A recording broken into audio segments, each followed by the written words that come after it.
Pareillement. Alors, c'est le nouveau bébé, donc le Nouveau bébé. Cirrus Génération 3, et c'est un perspective, c'est bien Avec le ça. perspective. Alors qu'est-ce qu'on va apprendre? Eh bah écoute, je vais t'apprendre à utiliser premièrement le Garmin 1000. Ouais. Voilà, donc là, voir un petit peu le Garmin 1000 avec la partie FMS. Je crois que tu connais déjà un petit peu la partie Garmin 1000. Ah oui, je dois en avoir Donc 400 là, heures déjà. je vais te montrer l'évolution avec la visu perspective et les fonctions du perspective. Et surtout, découvrir le Garmin sur le Cirrus. Donc perspective, c'est la vision synthétique en gros. C'est voilà, la version perspective, c'est la vision synthétique sur ton PFD. Voilà, vision des obstacles, des reliefs et de ton pafouet. C'est assez précis pour faire du vol à vue aux instruments ou pas? Alors, c'est ce qui est tentant, mais bien sûr, c'est pas le but. C'est un confort pour le pilote qui va faire de l'IFR un confort quand il est en finale de voir la piste et de voir éventuellement les reliefs autour quand il est dans la couche. Et pour le pilote VFR, ça va être aussi un confort de voir les obstacles artificiels, les choses comme ça en cas de météo dégradée. Mais bien sûr, c'est pas pour faire de l'IMC en VFR. D'accord. Voilà. Ça c'est le G3. Donc le G3 par rapport au G2, hein, les grandes caractéristiques, alors il paraît qu'il y a environ 400 changements. Les grandes caractéristiques, c'est qu'il est un petit peu plus haut sur patte, qu'il a 11 gallons supplémentaires et qu'il a du TKS jusqu'au bout des ailes. Voilà. Par contre, ça ne le certifie pas pour autant conditions givrantes. Pourquoi? Parce qu'il lui manque une pompe ou... A priori, le constructeur n'a pas souhaité le certifier conditions givrantes. Le pare-brise n'est pas dégivré et a priori les trains non plus ne sont pas dégivrés.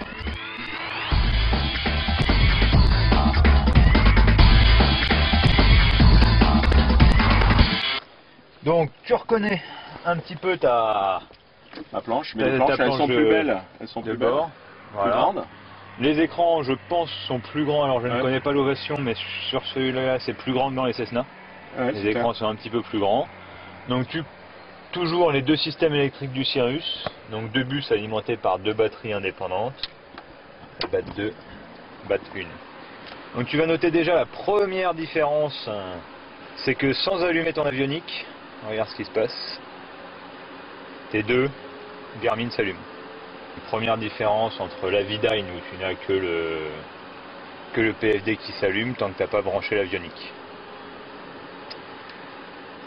Tu retrouves donc ta partie Reversi Mode avec ici donc ta fonction display backup avec tes paramètres engine et ce dont je te parlais, la petite moving map qui reste quand même quand tu es en display backup.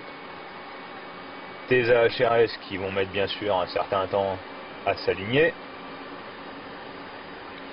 Et donc ton MFD ici. Tu peux charger différents profils.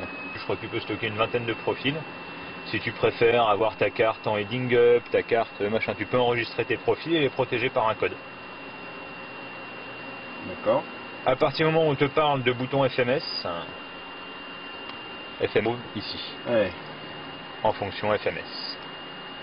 Alors il est passé sur, comment tu l'appelles ça Alors ça c'est ce qu'ils appellent un petit peu la partie FMS, on va dire, hein, ce bloc là, c'est ce qu'ils appellent la partie FMS. Donc tu retrouves ici, tu peux changer tes profils, bon là il n'y en a pas de chargé.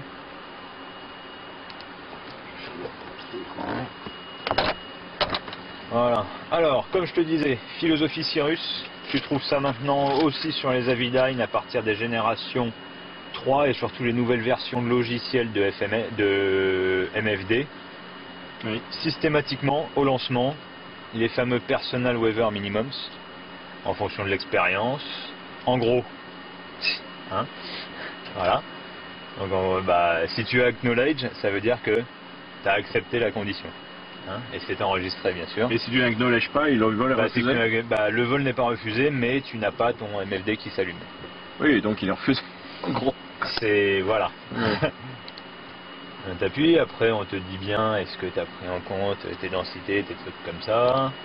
Est-ce que tu as fait prendre en compte les médicaments et choses comme ça. Puis le briefing passager, donc qu'on fera à notre passager à l'aide des petites plaquettes de sécurité qui sont situées dans les sièges devant les passagers arrière. Voilà, donc tu retrouves ton PFD avec derrière la synthétique vision. Donc déjà tu vois un sol, hein, c'est plus marron et bleu. Ici, on verra en vol, quand tu commences à t'approcher de la piste et autres, tu vas commencer à voir ta piste s'afficher, les obstacles, le relief. Ta partie MFD avec gestion des paramètres moteurs et ta moving map que tu vas pouvoir régler à l'aide de ton FMS ici au niveau des ranges. Donc les cartes sont toujours là. Voilà, les cartes, les menus sont toujours là. La seule chose, c'est qu'au lieu d'aller chercher l'info ici, tu vas la chercher ici. Ok. Voilà, donc au début, tu verras, tu auras la main qui partira un petit peu bien plus sûr. loin. Alors, tu te sers de ça, plus de ça, ou les deux? Tu te sers de ça, quand même de ça pour naviguer, pour dans te le déplacer menu, d'un menu à l'autre. Et après, tu te sers de ça pour taper. Par exemple, si tu veux faire un go-to, donc tu appuies sur direct. Hein. Tu l'as fait là? Voilà, okay. Et tu veux faire un go-to LFPL. Alors, oui, alors, okay. Voilà. Alors, oui, L. Ah oui.